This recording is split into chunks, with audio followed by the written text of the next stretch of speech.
தலைவர் ரஜினிகாந்த் அவர்களை திட்டிய பஞ்சு அருணாச்சலம். பஞ்சு அருணாச்சலத்திற்கு தலைவர் ரஜினிகாந்த் அவர்கள் கொடுத்த பதில். அதாவது தலைவர் ரஜினிகாந்த் அவர்கள் தொடர்ச்சியாக படங்களில் நடித்து உடல் நலம் பாதிக்கப்பட்டு மருத்துவமனையில் அனுமதிக்கப்பட்டிருந்த சமயத்தில் பஞ்சு அருணாச்சலம் அவர்கள் தலைவரை ரொம்பவே திட்டியிருக்காங்க.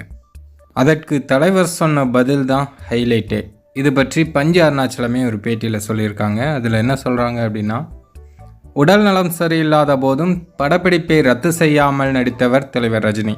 இதற்காக நான் அவரை கடிந்து கொண்டதும் கூட உண்டு. அப்போதெல்லாம் ரஜினி என்ன சொல்வார் என்றால், சொன்ன வார்த்தையை காப்பாற்ற வேண்டாமா சார், தூக்கம் என்ன வேண்டி கிடக்கிறது என்பார்.